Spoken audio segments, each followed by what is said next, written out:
Haleluya, kita masih ada kita bisa kompak tepuk tangan. Karena sering ngumpul kita, Itu udah dia. spirit. Kami bertiga masih menemani pemirsa yang ada di rumah dan yang ada di sini. Kita masih ada dalam program Rema kesayangan kita. Re. Ini kita ada di mana berarti tadi ya? Hotel apa? Manhattan Hotel. Manhattan Di Hotel. Kuningan, Di Jakarta Kuningan, Selatan. Jakarta. Wah.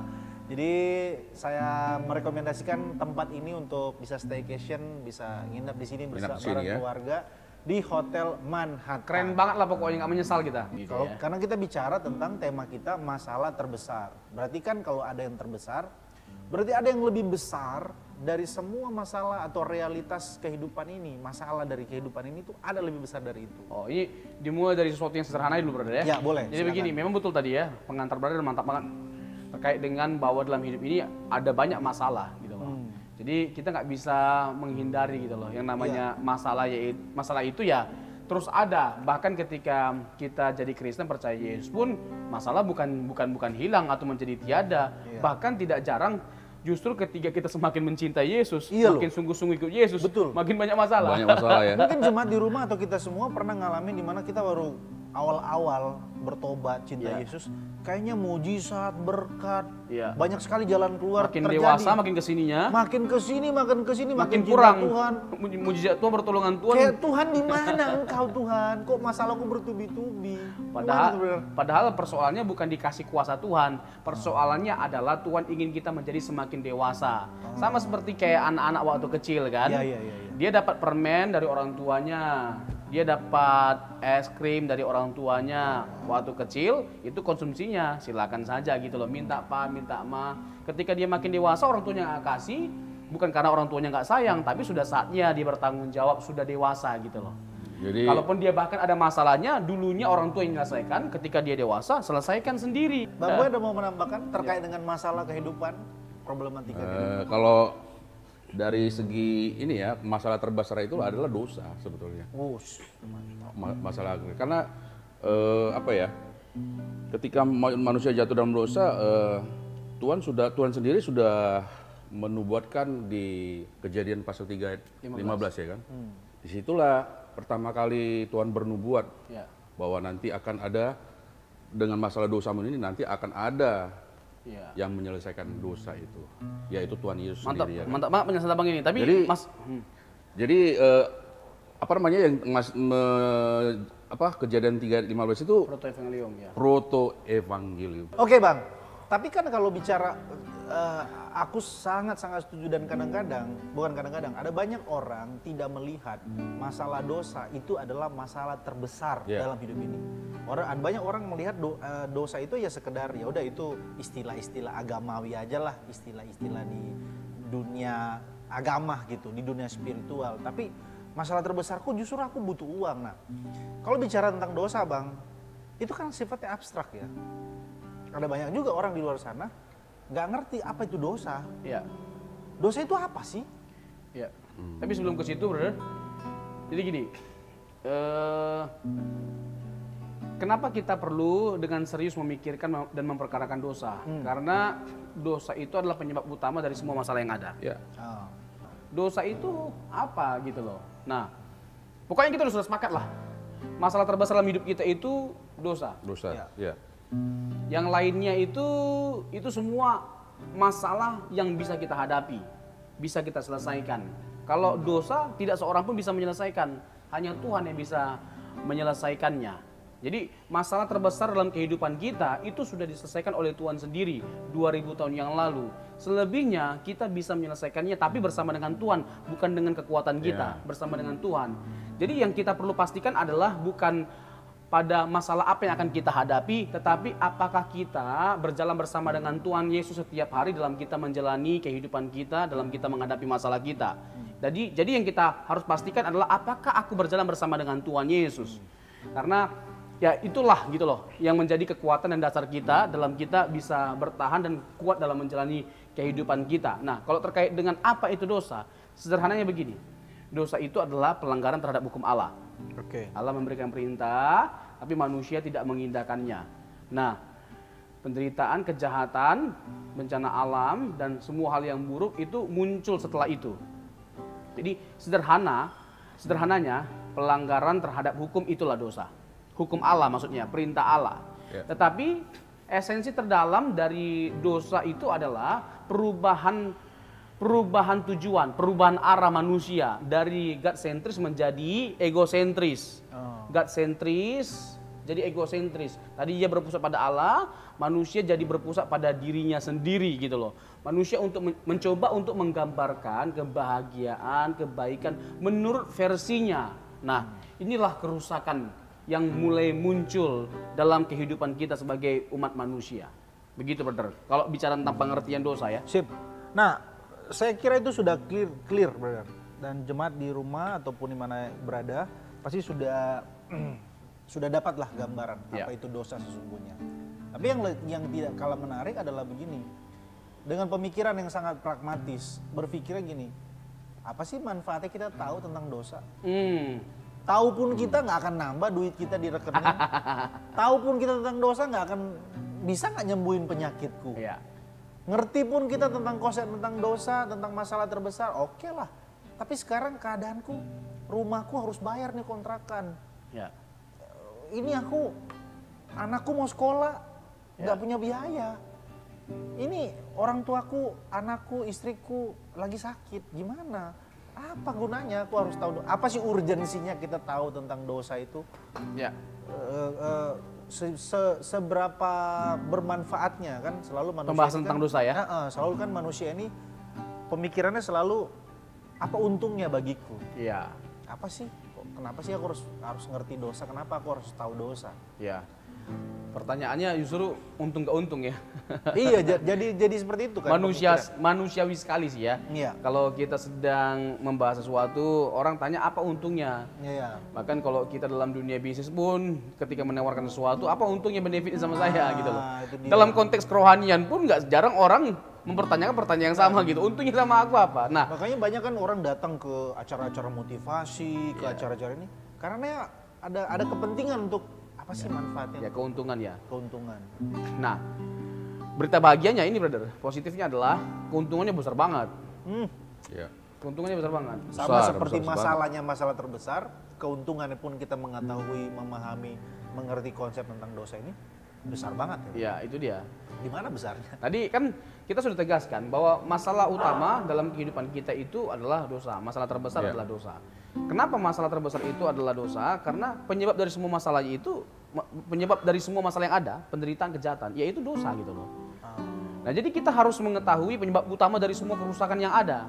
Nah, kalau kita mau mencoba untuk mengidentifikasi apa penyebab dari tidak bahagianya kita, seperti yang kita bahas di episode sebelumnya. Ya. Nah, kalau kita boleh jujur, ya bisa salah satu faktornya adalah kita masih terikat pada dosa. Nah, pernah nggak kita baca satu teks dalam Alkitab ketika Tuhan Yesus sedang menuju Golgota, lalu dia ditangisi oleh seorang wanita, seorang ibu. Lalu apa kata Tuhan Yesus kepada wanita itu? Tangisilah dirimu udah termasuk lah itu kejahatannya, dosanya, kesalahannya gitu loh. Karena apa? Karena ya dirimu lah yang membuat aku seperti ini menderita. Jadi kalau kau menyayangi aku, mengasihi aku, bukan dengan cara menangisi aku, dengan berubah, dengan bertobat, tinggalkan dosamu, gitu loh. Jadi sumber kebahagiaan itu terjadi, ada dalam hidup kita. Kebahagiaan yang sejati itu akan mengalir dalam diri kita ketika kita mulai dengan serius memperkarakan masalah dosa kita. Kalaupun ada masalah-masalah dalam kehidupan kita terjadi, tujuannya bisa apa? Supaya Tuhan memproses kita jadi benar gitu loh.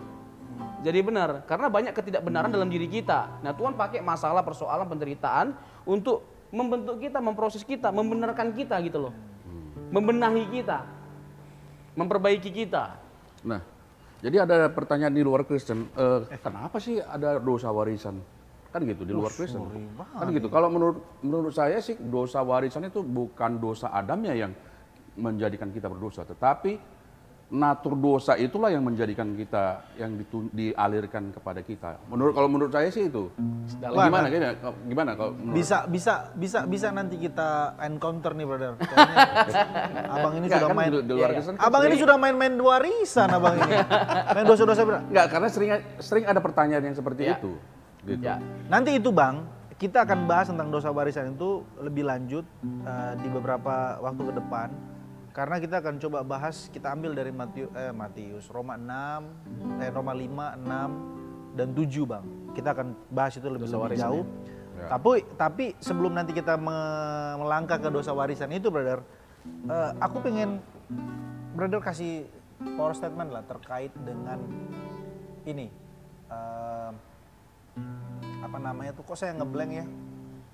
Sebelum ke dosa warisan, terkait dengan ini sebagai bridgingnya, dampak dari dosa, dampak dari dosa itu sendiri, itu kan masuk ke dosa warisan tadi.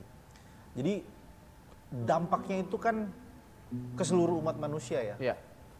Nah, ketika Tuhan Yesus berkata jangan makan nanti kamu mati, kamu mati. Apakah dengan mengatakan mati itu, matinya memang mati seperti apa gitu bro? Ya, itu menarik nih. Itu mati seperti apa? Ya. Terus tadi brother katakan kita harus memperkarakan dosa yang ada di dalam dosa yang ada di dalam diri kita. Dosa ini ya, panjang. Nah, dosa dalam diri kita itu tadi maksudnya apa? Di dalam diri kita itu apakah di dalam ini atau bagaimana? Oh, gitu? Nanti itu Roma 7 ya. Oke, kita akan bahas semuanya nanti, dosa warisan dan dampak dosa. Dampak dosa. Oke. Kita minum dulu lah. Wah, ini enak memang. Aduh. Makin segar sekali minum. Panjang nih pembahasan kita. Apalagi dosa warisan. Main warisan abang ini. Baiklah.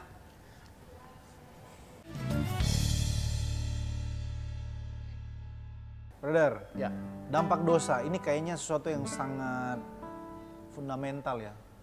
Karena dosa itu kemudian mengakibatkan seluruh yang tadi brother jelaskan. Kehancuran manusia itu mulai dari dampak dari dosa itu sendiri. Seberapa signifikan sih dampak dosa ini brother? Kalau kita buat pertanyaan lagi, sesignifikan apa? Apakah merusak seluruh tatanan alam semesta ini termasuk manusia atau seperti apa gitu brother? Ya, menarik.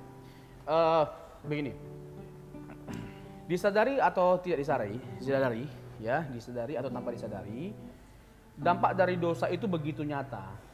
Begitu nyata dan sangat kita rasakan. Langsung saja kita merujuk kepada konteksnya ketika manusia gagal mematuhi perintah, hukum, atau kehendak Allah. Apa yang terjadi secara langsung pada waktu itu? Wanita akan mengalami sakit bersalin. Terbukti wanita pada umumnya mengalami sakit bersalin. Terlepas dari sekarang sudah ada kecanggihan teknologi, ya, kecanggihan dalam dunia medis dan sebagainya macamnya, sehingga orang bisa sesar, ya kan, nggak perlu lagi mengalami rasa sakit ketika bersalin.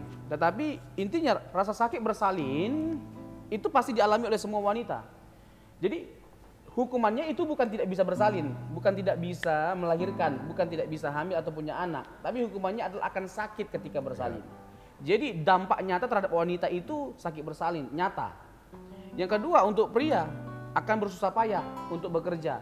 Bukan Tuhan tidak membuat pria itu tidak lagi bekerja, tetap bekerja. Itu tanggung jawab manusia. Pria dan wanita itu sama-sama punya tanggung jawabnya masing-masing. Nah, untuk pria akan bersusah payah. Tadinya pasti tidak bersusah payah. Coba semuanya Tuhan sediakan. Semuanya Tuhan sediakan demi kebaikan kita. Nah, memang disitulah konyolnya kita merasa bahwa kita akan lebih bahagia lagi ketika kita jauh dari kehendak Tuhan. Justru sebaliknya, ketika kita jauh dari kehendak Tuhan, jadi tidak bahagia kita. Bahkan ketika kita makin jauh, makin lebih tidak bahagia lagi kita. Nah, untuk pria jelas. Nah, untuk ular juga ada hukumannya. Lalu timbul onak duri dari sisi bumi. Alam pun kena imbasnya atau dampaknya, terjadi bencana dan lain sebagainya macamnya. Kita bisa melihat begitu real, begitu nyata. Sungguh kita rasakan dampak dari dosa.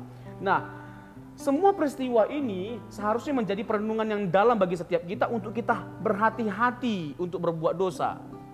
Berhati-hati, bergumul. Ketika kita berbuat salah, berbuat dosa, lalu ada timbul penyesalan yang dalam dari setiap kita. Puji Tuhan, bersyukurlah. Penyesalan itu adalah warning yang baik, warning yang positif. Jadi masalah adalah ketika kita berbuat dosa tapi nggak ada penyesalan, itu bahaya. Berarti sudah terbiasa selingkuh. Dia tahu selingkuh itu nggak baik. Tapi karena sudah terbiasa selingkuh, jadi merasa bahwa ya udahlah nggak jadi masalah, tuh orang semua juga nggak ada yang benar. Dan lain sebagainya macamnya. Jadi ketika kita mulai terbiasa berbuat dosa, lalu hati nurani kita itu tidak lagi bunyi, ini masalah, warning.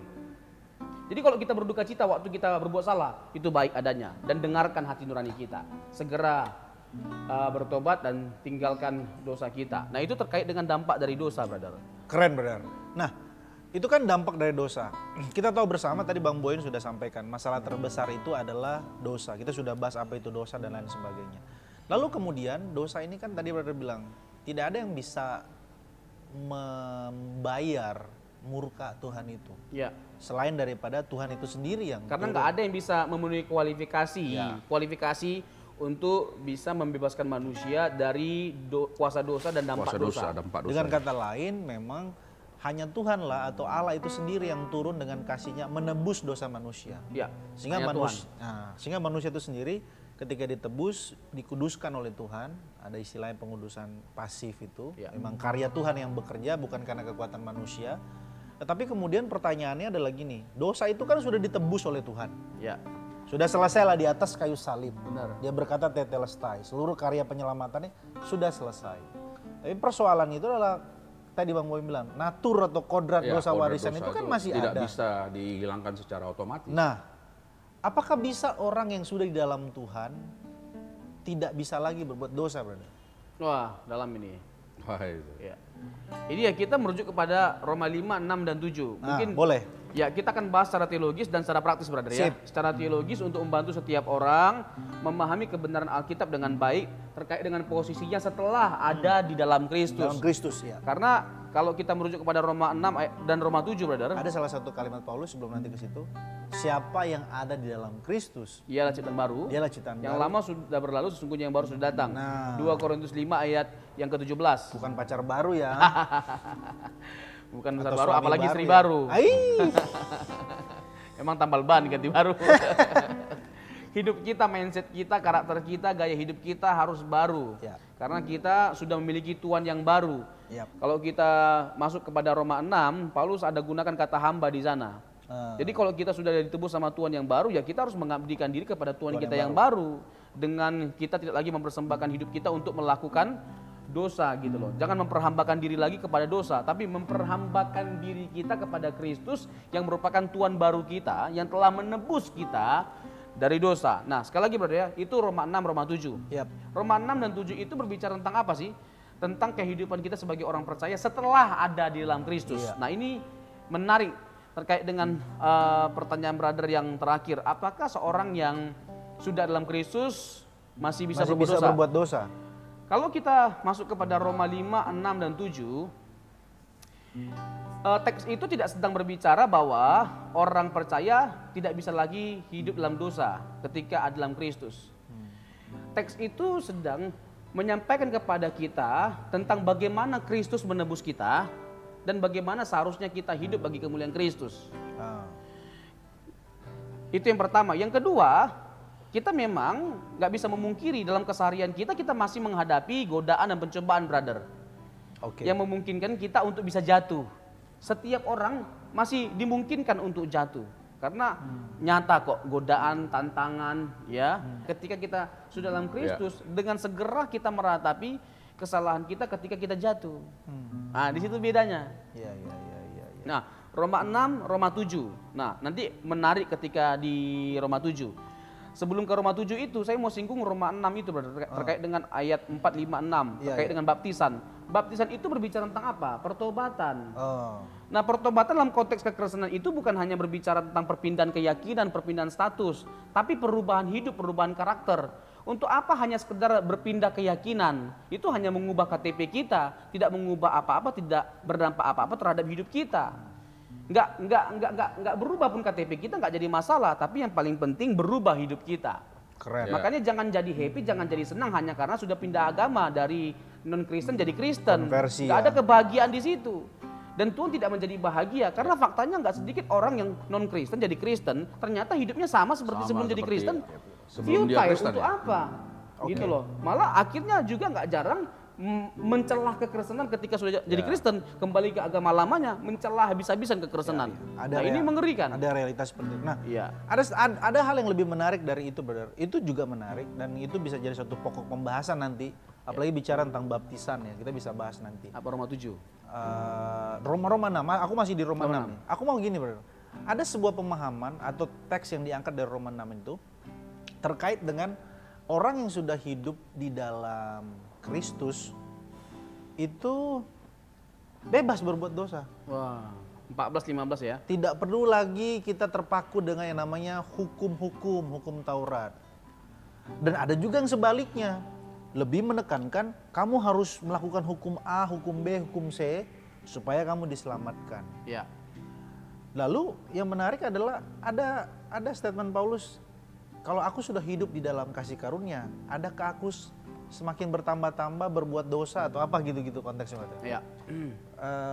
Jadi kurang lebih pertanyaannya adalah bagaimana kita kemudian memandang kehidupan di dalam hukum Taurat, memenuhi hukum-hukum dan kasih karunia itu gitu, brother. Ya. Itu kan satu dilematis tersendiri di dalam kita menyikapi soal dosa itu sendiri gitu. Ya, menarik, brother. Menarik sekali nih.